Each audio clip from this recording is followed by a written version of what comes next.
Hola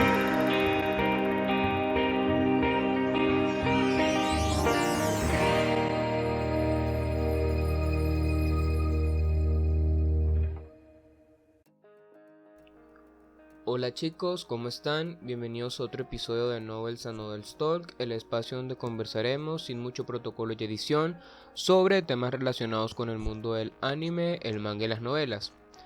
La plática del día de hoy está relacionada a algo que comenté en el episodio pasado y era sobre Boruto, sobre analizar un poco el gran problema de fondo que tienen, a mi modo de ver, por supuesto, las series, digamos, ¿cómo llamarlo? Esas series Next Generations, ¿no? Y para partir de todo lo que quiero manifestar respecto a este tipo de series, yo creo que hablando de Boruto podemos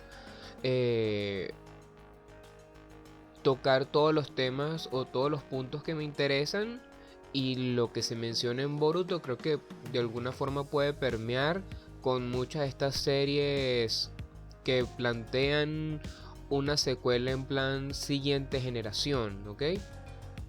Entonces, hablando de Boruto, yo creo que hay dos problemas fundamentales que tiene Boruto. El primero es el asunto de las narrativas que se quiere plantear en cuanto a historia. Esto suena bastante ambiguo, pero vamos a explicarlo de una manera sencilla. En toda historia, independientemente sea shonen, shoujo o lo que sea, siempre tienen que surgir, por un asunto de lógica, tienen que surgir desafíos. Y esos desafíos no pueden tener la misma envergadura que el anterior, sino que siempre está la necesidad de que los desafíos que se vayan afrontando sean cada vez más y más grandes, cada vez más y más complejos. Si se trata de una serie de acción, un shonen, pues el jefe final no puede tener el mismo nivel que el primer villano que se enfrenta al protagonista. Y si fuese una historia romántica, el desafío que tiene que desarrollar o enfrentar esa pareja para hacer que su amor perdure no puede tener la misma complejidad que esa primera prueba que tuvieron al inicio de su historia. Esto es algo bastante, yo creo que evidente. Si lo llevamos en el caso de Naruto, pues podemos ver que hay una evolución en cuanto a los villanos, desde ese primer enemigo serio que pudieron haber tenido, que fue Sauza, y de pronto ya el asunto terminó siendo una lucha predestinada de dos prácticamente semidioses luchando en el Valle del Fin, como lo fue Naruto y Sasuke, ¿no? En su lucha. Y entonces vemos que de una batalla bastante, digamos que en proporción bastante pedorra, como fue la de Sauza, todo lo que fue ese arco, ¿no? Y lo comparamos con esa batalla final, con todo lo que fue la guerra ninja, Madara, Obito, Kaguya y después Naruto contra Sasuke, pues vemos una evolución absurda en cuanto a proporciones de poderes, ¿no? Podemos hacer una reflexión de cómo en aquel momento nos emocionaban los exámenes Chunin, y ahora y al final terminó siendo una lucha contra organizaciones ninja, y ya la serie terminó como que yéndose a un plano más mitológico, donde ya era una lucha de dioses prácticamente, enlazados por la sanguinidad en cuanto a los clanes Senju y el clan Uchiha, ¿no? Entonces hay una progresión. Hay unos que son unas progresiones, como ocurre en Naruto, que se pasan de verga, pero hay una progresión. Caso de Bleach, ya no se trataba de luchar contra el Grand Fisher, sino que terminó siendo una lucha de Ichigo contra Ulquiorra para rescatar a Orihime. O cuando lucha contra Yoach o contra Aizen, vemos que hay una progresión en las exigencias que se le piden al protagonista para poder superar a esos villanos, ¿no? Ahora, ya habiendo hecho como este pequeño contexto, ¿cuál es el problema con Boruto? Que Boruto es una secuela de Naruto. ¿Eso es algo grave? Yo creo que en esencia sí. ¿Por qué? Porque si estamos hablando que hay una evolución en cuanto al peso, a la complejidad de los villanos, si estamos yendo a una evolución progresiva de los villanos, eso significa que siendo Boruto una secuela de Naruto, significa que los enemigos que va a tener Boruto tienen que ser de facto iguales o superiores a los que tuvo Naruto al final, porque tiene que haber una secuencia lógica en cuanto al peso de los villanos, porque de lo contrario entonces la serie a nivel de peso argumental pues decaería. Y ese es un problema grave, porque si bien es cierto que al inicio Boruto va teniendo enemigos pedorros, vemos cómo ya empiezan a surgir el asunto de las luchas contra Momoshiki. Vemos cómo ya Boruto es de alguna manera el verdadero niño elegido en cierta medida. Vemos cómo de alguna manera en el inicio del manga ya nos pinta que Boruto es el elegido que va a cambiar el mundo, porque ya de alguna manera la misión de Naruto, si es que realmente era el chico predestinado, pues vemos que no. Un poco a lo plan Star Wars, si lo interpretamos en el sentido de que todo apuntaba a que Anakin iba a ser el elegido y al final terminó siendo Luke. Entonces algo similar pasa con... Y eso en mi modo de ver es malo. Primero porque uno que creció viendo Naruto en un plan un poco nostálgico, uno lloró, disfrutó, se rió viendo todas las luchas que tiene Naruto, de cómo se va enfrentando a Sausa, de cómo los enemigos van incrementando mientras que aparece Orochimaru, como los exámenes Chunin, Gaara, el Valle del Fin, los 4 del sonido, perdón, Akatsuki, la lucha de Itachi, los Jinchuriki, todo lo que es la reunión de los Kage. O sea, hay una evolución que uno conectó con esas historias, con esos arcos, con esos personajes. Y cuando vas a llegar a Boruto te das cuenta que todo eso es cualquier mierda, porque los enemigos de Boruto van a ser más difíciles. Entonces es como que Boruto se está nutriendo de la historia de Naruto para hacerse más grande, a costa de todo lo que construyó Naruto en un inicio. Y como cereza del pastel, Boruto en esencia, que es el segundo problema que tiene Boruto, es una serie primero que nadie pidió, y que segundo, en un plan romántico, es una serie que no nació por una necesidad del autor de manifestar que, oye, yo tengo que continuar esta historia porque hay cosas que hay que explicar, porque me quitan el sueño si yo no las aclaro. Y duela la que le duela, es una secuela que nació por una razón netamente monetaria. E independientemente que esté supervisado por Kishimoto, el hecho de que no lo dibuje, para mí es una prueba suficiente de que no hay una necesidad autoral totalmente comprometida del autor de querer contar esa historia. Mismo caso sucede con Fairy Tail, a mi modo de ver. Esta es una apreciación muy personal.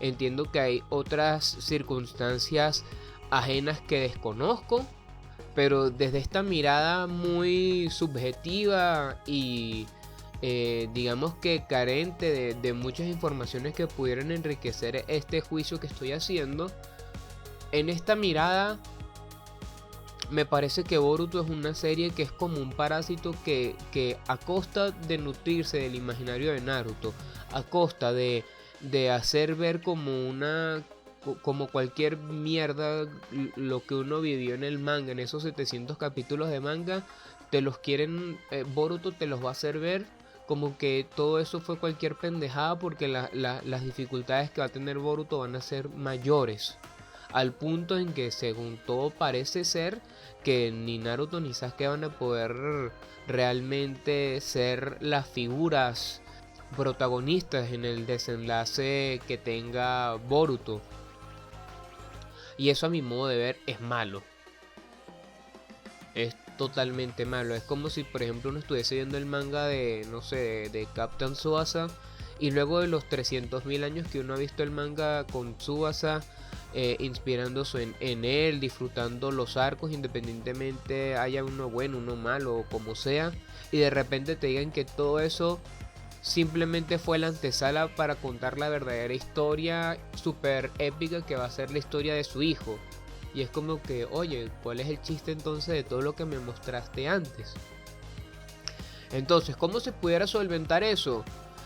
Yo creo que una de las maneras en que se pudiera solventar el asunto de Boruto, porque la realidad es que ya Boruto es una serie que existe, pero si yo hubiese llegado en el momento que Boruto se iba a hacer, yo te hubiese dicho, sí, puede ser un spin-off de Naruto, pero trata de que ese spin-off no vea que chupe tanto del imaginario inicial de Naruto.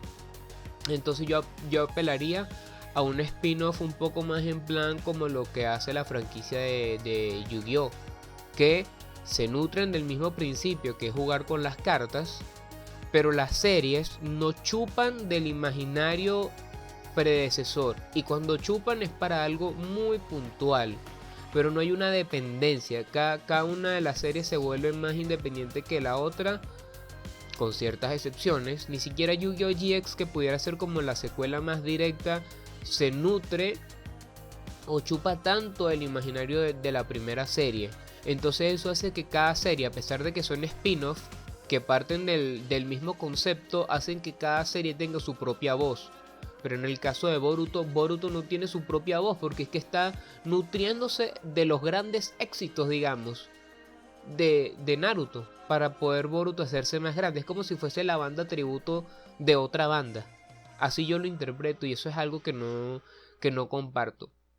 Y entonces yo creo que entre todo esto se me escapó la segunda razón por la cual este tipo de series Next Generation son cosas con las que no comulgo, y la más evidente es que son secuelas que nadie pidió, son secuelas que nacieron con un fin más que nada monetario. Entiendes el caso de Inuyasha, que nadie estaba pidiendo. Creo que la serie te muestra de alguna manera, si lo que te interesaba era el shippeo, pues ya sabes que Miroku y Sango son felices, ya sabes que Inuyasha está con Kagome y evidentemente en algún momento van a tener que follar y van a ser padres seguramente, y se interpreta a través quizás en una imagen bastante japonesa, bastante de amor cortés, la idea de que Sesshomaru aparece y le deja kimonos a Arin. Creo que es la muestra de que hay algún vínculo afectivo allí, como además se demuestra a lo largo de la serie, en especial en la última parte. Entonces creo que era suficiente. No es necesario hacer secuelas simplemente para despertar una suerte de nostalgia. E incluso tú pudieras haber hecho, siendo el mundo de Inuyasha, por la idea de ser feudal y con yoka, yo creo que pudieras haber hecho una serie spin-off dentro del mismo mundo, pero sin una dependencia tanto a Inuyasha o a Sesshomaru, porque al final del día ellos no van a ser los protagonistas, van a ser las hijas. Y muy probablemente los enemigos que aparezcan van a ser probablemente más malditos que Naraku. Y lo más que pudiese pasar, en plan para satisfacer esta indignación que tengo, es que en algún momento las hijas no puedan hacerle mella a ese villano y aparezcan los padres a salvar el día, como pasa con Boruto con lo de Momoshiki. Pero sigue siendo una secuela, sigues sintiendo que es algo innecesario. Es como, no sé, Final Fantasy, que 13, una trilogía sin necesidad, cosas así.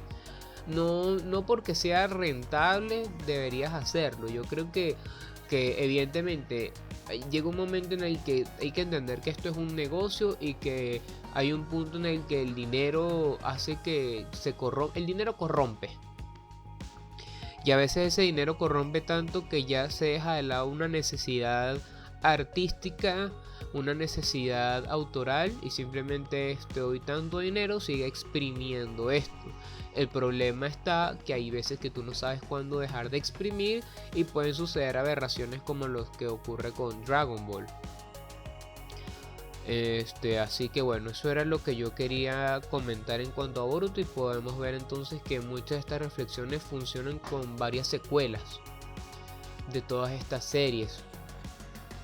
Es una secuela que tengo así fresca, Shaman King Flowers, una secuela que nadie pidió, una secuela de mierda con un final de mierda, contando las aventuras del hijo de Io que nadie estaba pidiendo. la secuela de Fairy Tail, que sigue sin arreglar el gran problema de Fairy Tail, que la acción es bastante nula. Sigue valiéndose de los mismos gags. Y sientes que no hay una necesidad como de contar esa historia más que satisfacer a los fans.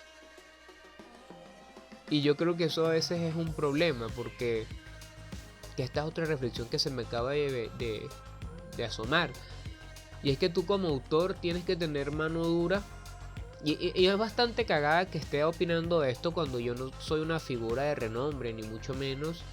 Pero de lo que uno lee, de lo que uno conversa o de lo que uno reflexiona en cuanto al mundo literario, pues tú tienes que tener, y es una de las, digamos que ciertas máximas para un escritor, y es que tú tienes que tener mano dura para no digamos que verte sofocado por las exigencias de los fans. Si en tu historia tu plan era que se muriera el protagonista, mira, con todo el dolor del mundo, así tú sepas que los fans se van a poner tristes, yo creo que tú tienes que mantener la esencia de tu historia y lo que tú tenías pensado para ella hasta el final. Siempre me va a quedar el morbo de saber cómo hubiese terminado el final de... cómo terminará o cómo era el final que tenía en mente en algún momento Isayama para Shingeki no Kyojin, y que él ha confirmado en más de una ocasión que lo va a cambiar porque sabe que si él dejaba el final que él tenía planeado en un principio, los fans se iban a poner tristes. Y entonces vemos que ya la historia empieza a viciarse, y ya de por sí una historia se vicia por las opiniones de la gente cercana a ti y del editor, y además va a dejar que también tu historia se termine viciando por lo que piensen o vayan a pensar los fans. No estoy de acuerdo con eso, y ese es un problema que tiene el mundo del cómic a nivel de publicaciones, por cierto. Es un problema que tiene las publicaciones que son así seriadas, que no vas mostrando el producto por plazos. Y es que cuando tú muestras un producto por plazos, en función de la opinión y el recibimiento de la gente, tu historia va a cambiar de rumbo. Eso quiere decir que la idea que tú tenías incubada en un principio se va a moldear en función de lo que quiera la gente y no en función de lo que quieras tú como autor. Muy pocas veces la esencia que tenía el autor en su cabeza se mantiene, y para que eso se logre, el autor tienes que tener una figura de peso, tienes que ser alguien muy importante en ese mundo, como para que tu opinión prevalezca por encima de la del editor o la de la revista o del sello editorial que te esté publicando. Y como usualmente eso no sucede, uno como autor termina cediendo o pudiese terminar cediendo, y bueno, ya sabemos los resultados que eso puede acarrear. Así que bueno, ya no me extiendo más. Creo que ha salido una conversación bastante interesante, y bueno, ya lo que queda es que esta misma se enriquezca con lo que ustedes opinen al respecto. ¿Qué piensan sobre las series Next Generation? ¿Qué piensan sobre esa necesidad y que últimamente estoy notando con bastante frecuencia, esa necesidad a apelar a la nostalgia en plan de secuelas? ¿Por qué esa necesidad de hacer secuelas? Y más cuando son secuelas que nadie pidió o secuelas que genuinamente no enriquecen el argumento original de esa historia. Por favor, háganmelo saber en los comentarios. Y bueno, ya que estamos en esto, también hago la invitación a que chequen mi página de Instagram, donde ando dibujando sketches que todos estos días ando publicando por el asunto de Linktober, y que pretendo con ellos hacer algún tipo de dinámica después. Así que bueno, están invitados a que le echen un vistazo y me pasen a dejar su hate o lo que quieran por allí. Así que bueno, nos vemos también por ese lado en caso de quienes quieren echar un vistazo. Se les quiere, un abrazo.